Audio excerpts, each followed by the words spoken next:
Welcome back. If you, like me, went through the CBSE curriculum system, you were taught in school that we are a planned economy. And the logic of planning was that we have a planning commission that used to come up with these 5-year plans.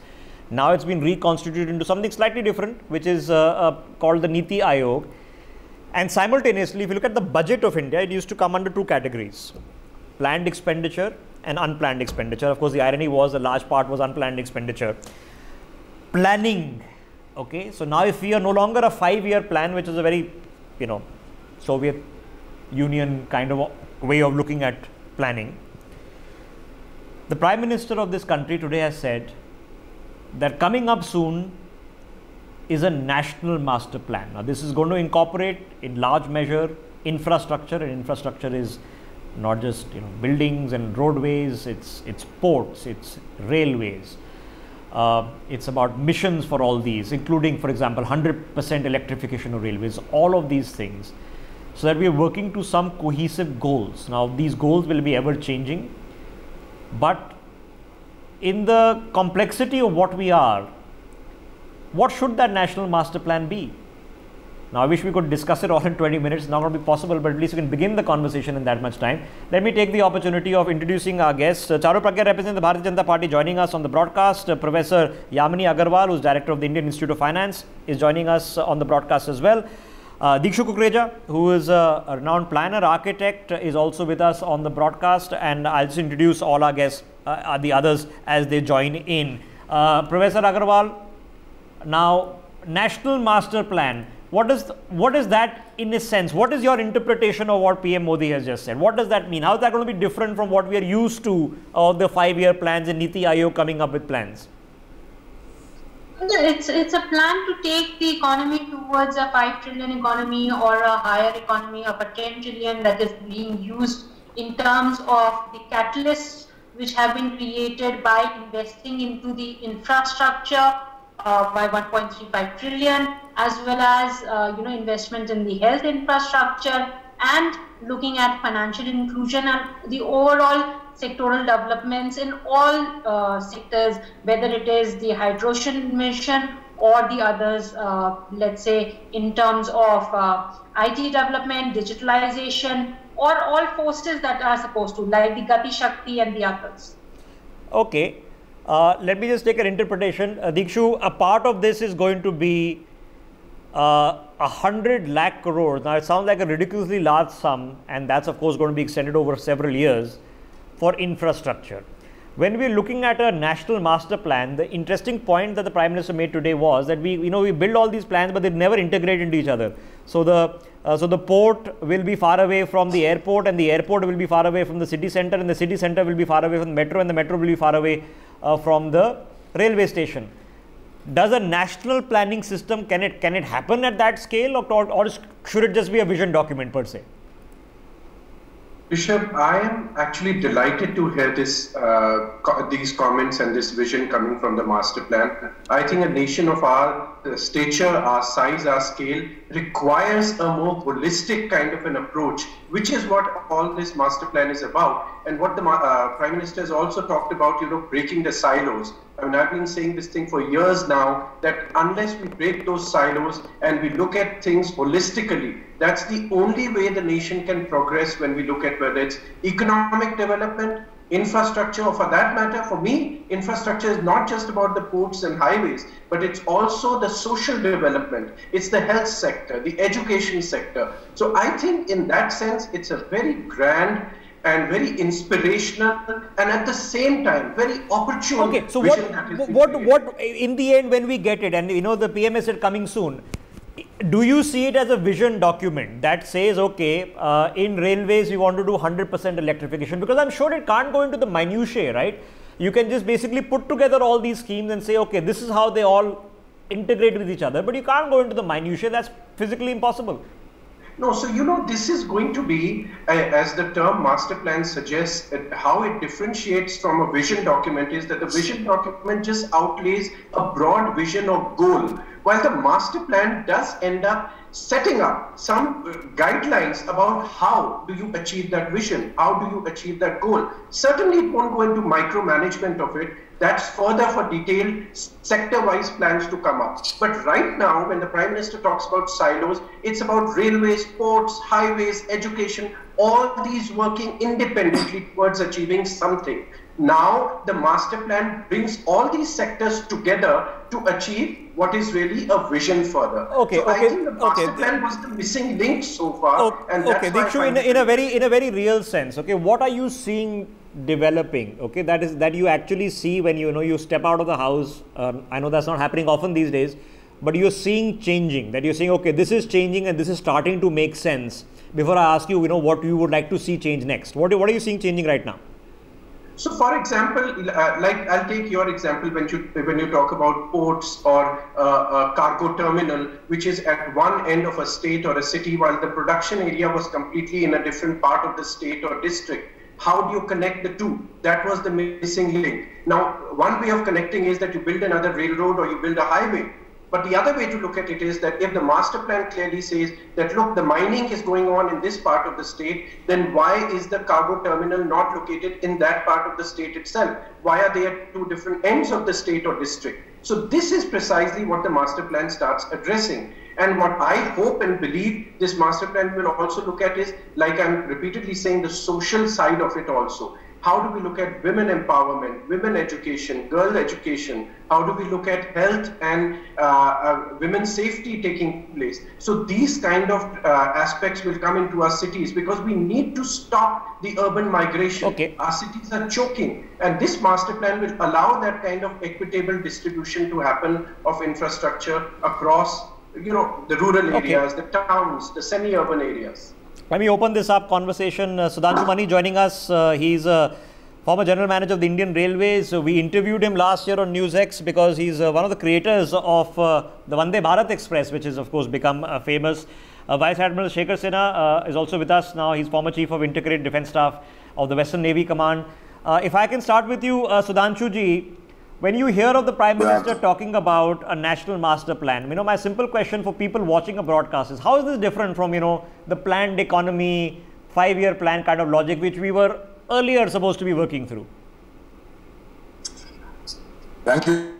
Thank you very much. Well, first of all, the earlier speakers have already told about breaking out of silos and working into a plan for the entire economy as infrastructure, which has so many facets. And if they can be integrated together, it would be very welcome. So I'll limit my comments for the time being, to the announcement that the Prime Minister has said that in 75 weeks, 75 Vande Bharat Express trains would be interconnecting cities.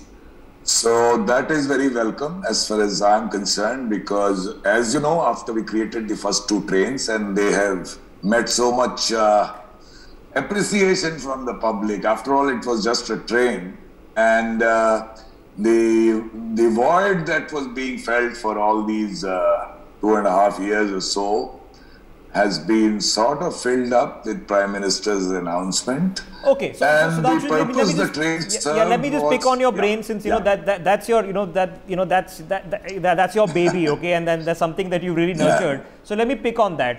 What were the efficiencies that needed to be put into place, efficiencies across the board, okay, and you manage the integrated coach factory also, that needed to be put on to to realize this, and what are the ones that we still need to work on? I mean, what did you experience that things changed, that this became possible and now can be scaled? Okay, so there were many things, but to keep it short, first of all, government still the working is very feudal and bureaucratic. That is first thing one has to tackle, and it must change. In an aspirational India, the old way of working, the Sarkari way of working must change.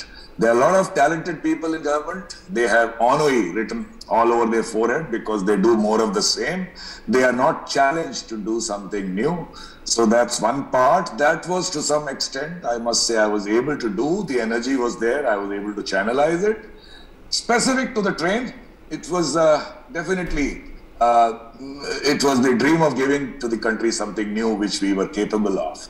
So you should not target something impossible, but you should look at something which is beyond your present capability and try that 10, 20, 25% extra to realize. Okay, I'll come and pick your brain on what more can be added. Admiral Sinha, National Master Plan. Now, do we see this as a vision document? Because obviously it can't get into the minutiae.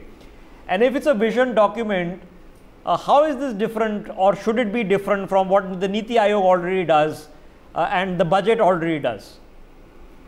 Well, Rishabh, thank you for getting me here. There are two things. One is that the entire infrastructure projects will probably flow out of one budget head. This is what I can figure out from this. Right now, there is a bit of disconnect, as Sudhanshu just mentioned. There is a bit of disconnect between departments, and it doesn't look like all of government approach. For example, if the road is being built in some particular place and it comes across a river on which the bridge has to be made, and that river is also being used up by the Inland Water Authority, then you're talking about two different departments. And that is where a lot of things are stuck. I remember once the Minister for Road Transport, he did mention in our forum that these are the internal problems, and that is what we are finding, not so easy to handle. Basically, to say that difficult to handle. But I think this probably entire infrastructure, as you see, Rishabh, whether it is railway, whether it is roadways, whether it is ports, whether it is inland water, I think the funding and possibly at some kind of monitoring organization for all of them together, not really monitoring. Okay, so the million, billion, 100 lakh crore question is, Admiral, how do we then get these departments to function as one? It sounds like a simple, neat idea, but I know the implementation is gargantuan. How can that be made easier? You see, the point is that now that if the funding is going to be for, let's say, infrastructure fund, there will be a monitoring organization. There will be an organization will coordinate with everybody. So anytime you find there is an interdepartmental sort of issue, inter-ministry issue, then these are the areas which they will have to address. And all the secretary, maybe joint secretary level officers will be there. And these orders have to be implemented because the same organization will monitor. Okay, I can give you an even better anecdotal example. So let's say you are at a chowk in a major city, and in that chowk you also have to have a metro station, you also have to have an underpass, you also need a flyover, but you also then have to move the sewage line and the electricity lines and the water lines. You also have to have the traffic lights. All of these are all different agencies. Okay. Now, just executing the project infrastructurally rather easy to do, but coordinating all of this gargantuan task. Now, Dikshu Kukreja, you have your own personal experience, and of course through your firm and enterprise dealing with agencies. Project management is a speciality of its own. Design is one, planning is another. Project management is a speciality of its own. How do we professionalize this in government better? You are absolutely right, Rishabh. I think the bane of our development so far has been that this multiplicity of authorities, but then who really takes the leadership there? And that is where many projects have been sort of struggling to move forward. And this is the case across the country. So that has been a problem. Project management, where it comes in is that it can actually, and that level of professionalism really we need in this country still. We have a way to go before we reach there. Designing takes place, but the projects suffer because there is lack of project management. So I think our IIMs and other institutions, the IITs, they need to build this kind of educational programs where planning becomes a project management, for that matter, becomes a major discipline. And unless that starts taking place, and not only that, I mean, the education side of it is one. The second is empowerment. Because as long as multiple authorities are speaking at the same time and equally loud, nobody takes the leadership. So in this aspect of project management, as long as one particular agency is defined as the nodal agency, so whether if it's inland waterways and a bridge has to come over that river, let it be the nodal agency of the inland waterways that takes over. So this, unless this kind of responsibility allocation happens, we will continue to face that problem. What I'm hoping through this kind of announcement of the master plan is that it's really moving in the direction of where it's going to start allocating these responsibilities, where it's actually even going to start fund allocation that will take place. And once those things start happening, I think this clog that we have faced so far of multiplicity of authorities and decisions, I think that will start, hopefully, that will start getting cleared up. Okay, I love some anecdotal examples, and let me pick up an example with Charu. We've seen in Delhi, for example, very recently, this Chandni Chowk area, which if you ever traveled there, visited here or lived here, was a very difficult pain point, both for residents, businesses operating there, for anybody visiting. You couldn't really go in for, for love of money. It was very difficult. It was a complicated issue because, again, you have traffic police, you have local traders, then you have, you have temples and mosques and gurdwaras, and you have conservation that needs to happen. Then you have to have these, cabling, electrical, phone lines, sewage. What are the lessons we are learning? Delhi Metro is another example. I can, shoot out many. What are the lessons we are learning in project management at national scale from, examples that we've done well at? So, Rishabh, when we talk about development, it cannot simply be economic development. This infrastructural development has to be both social and economic. And only when these two factors move together, the development is going to be long-standing. And this is a step towards that. We are talking about simpler things now. So when there is a space like the National Infrastructure Pipeline, there is a space where everything gets connected in a complete way. We are going to ensure that there is housing for all, not just simply a place where you can go and work. In this housing for all is social development. We are going to ensure that these homes have electricity. So India has now achieved 100% electrification. It needed a lot of changes. It needed a lot of hard work, but most of all, it needed a lot of dedication towards achieving this.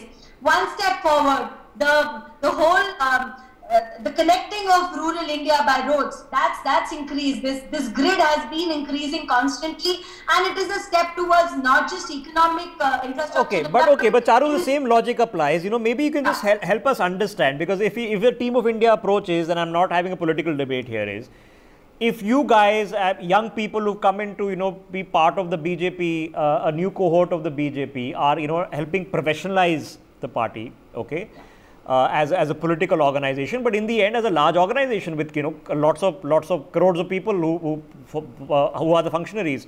How do we then bring in these professional project management skills at government? Is it lateral entry? Is it different kinds of things? Is it a super body? Is it devolution of power? How do we do it? So lateral entry is a great idea, Rishabh. In fact, I have been one of the biggest advocates for lateral entry into governance, because we understand our administrative services is limited, also overburdened. We want to get in professionals who understand the particular field that they are working in. So core competence is very important. Also professionalism, which is all encompassing, is very important. And this can only be done when the doors open for youngsters, for professionals who come from different walks of life to become a part of India's growth story. Lateral entries have started in our country, and Modi ji was instrumental in beginning that, but we need to see more of that happening, and we need to see that happening in all different verticals of our country. See, holistic infrastructure growth can only happen when every single citizen becomes a stakeholder. When we are not worried about whether we have fresh water in our homes or not, or how does our child get to school, which is supposed to be close enough for the child to walk to. So, let's be real. There are some services government has to provide. We have a roadmap in place. There are some services government must provide. That's why we pay taxes. And that's why the government machinery runs. And there's some, of course, that can be privatized.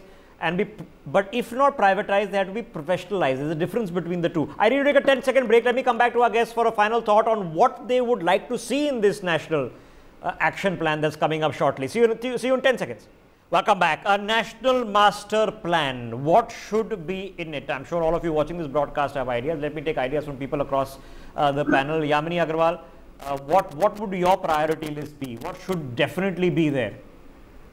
Well, the most important aspect which the government has been focusing is on providing a social security infrastructure, which comes with financial inclusion, digitalization, as well as many other schemes like Ayushman Bharat, Atal Pension Yojana, and PM Samman Kisan Yojana, or the others. So these need to come together. Besides, when the infrastructure or the other developments take place, making Aadhaar one centralized system to get profiling for everybody and making them join together with all the networks that are there of the government, whether it is taking electricity, whether it's taking water, whether it's having digitalized property papers, any kind of a system which offers a e-governance.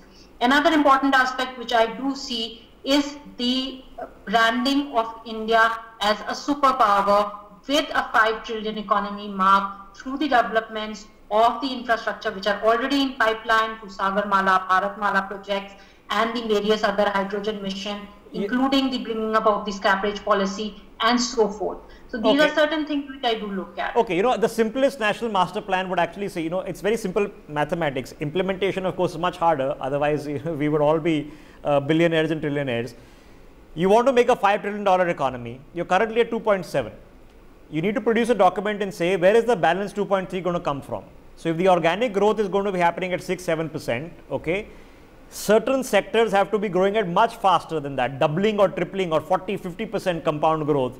Space can be one, defense can be the other. We talked about hydrogen is potential. You know, these fifth industrial revolution areas which will go at a much faster rate. Railways isn't going to double in the next 10 years, okay, but the space sector could.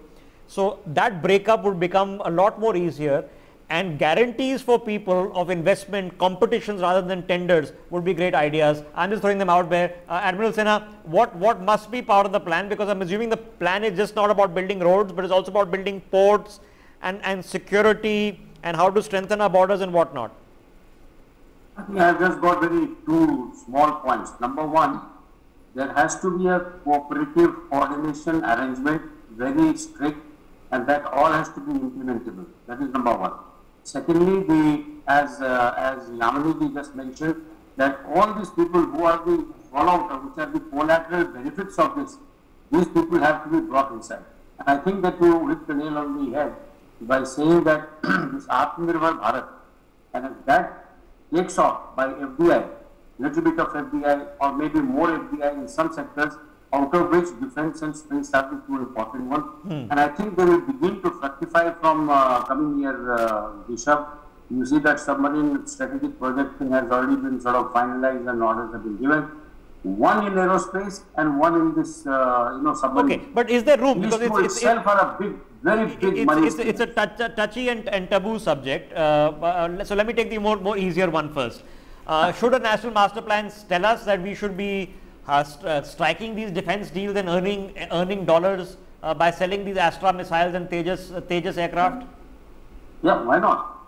I think that that decision has already been taken. And other than modernization, sir, should we also then be looking at the benefits of, you know, it's not easy a subject, reform, coordination, your integrated command? Should we all look at that as a national master plan? Should that be a separate document? How does that work? That should be a separate document, because there are a lot of things which will come in the domain which actually should not form part of this, security being one. But, as far as the defense production is concerned, Rishabh, it is already a separate department. And they are handling this, they are not handling this too badly. And all that has been done is the export has been permitted, and that should just go on. We have already started exporting at a fairly great rate. I don't have the figures, but last year's figures speak by themselves. Okay. And I think, once you start selling missiles and aircraft, ships, you can earn billions. You can earn billions. Our shipbuilding industry is really good. Our materials industry can be better, obviously, on this. Dikshu, I'll leave before I leave the last word with Charu. What should be? I think the Admiral wants to make a final point. Go ahead, Admiral. Vice Admiral, go ahead. Yeah, what I was saying that the shipbuilding, particularly the warships, the commercial ship, merchant ship building is actually nowhere. And if we are quite far behind, this is one area where there is a lot of scope for growth. And we are friends with South Korea who make very good ships. Yeah, the Hyundais and Samsungs of the world are huge shipbuilders, one of the largest in the world. And that is one area where people can invest money in India and a lot of FDI can come in the form of technology. Okay, well, I can tell you, I can spin off so many things which are debate here. We need the silicon manufacturing. You need to find the lithium mines. You need to make the batteries. You maybe need to figure out how to make green hydrogen and whatnot. Dikshu, take your last thought. Yeah, Rishabh, I want to give a slightly different perspective to this. It's a great idea of this national master plan. But you know, whether we are going to become 5 trillion or 5.25 trillion, how's that going to shake our nation up? What I believe this master plan should be addressing are two fundamentals. And one is the quality of life. How are we going to improve the quality of Indians moving forward? And second is, where are we going to bring the national happiness index into this? Unless people, citizens of this nation can be leading a good quality of life and be happy, you know, 5 trillion or 6 trillion, to me, it doesn't make a difference. As a planner, I would say we need to look at the fact that, you know, young children, infants who are born, they do not die because of lack of vaccination or good health care, or a girl child who can happily and safely travel in their villages, towns, and cities. What hurts me to see is the kind of horrid crimes we see happening against people. As long as we can remove that, and by the way, that's not detached from this national master plan of infrastructure. What I'm trying to say is the two have to go hand in hand. It's an important point, and it's a good point. Some things you cannot eliminate to zero, but some things you can, right? Like polio, you can eliminate to zero. Some things you can't. So maybe at least the things that we can eliminate to zero, that not a single house in this country doesn't have access to potable water. Things can be done. Charu, last quick word. I mean, now just as a BJP party worker, what do you hope is going to be in this plan?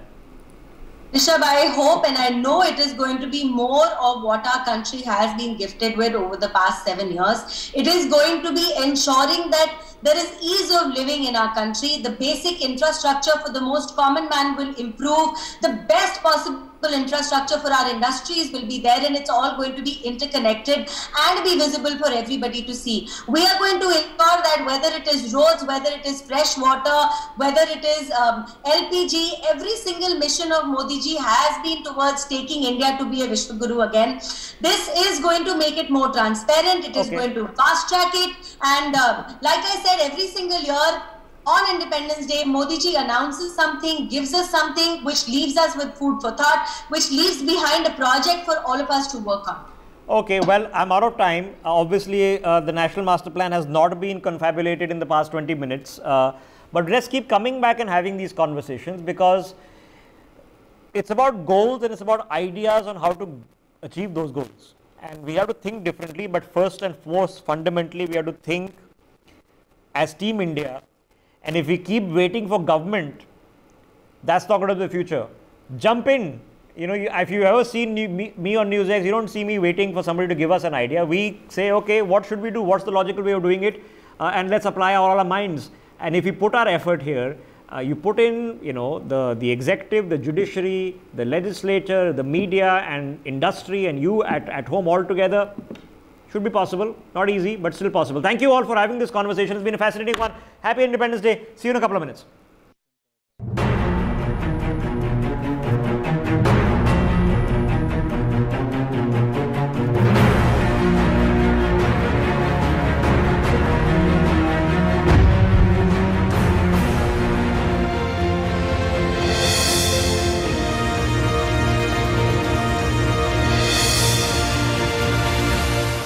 For more such videos, subscribe to the NewsX YouTube channel, hit the bell icon.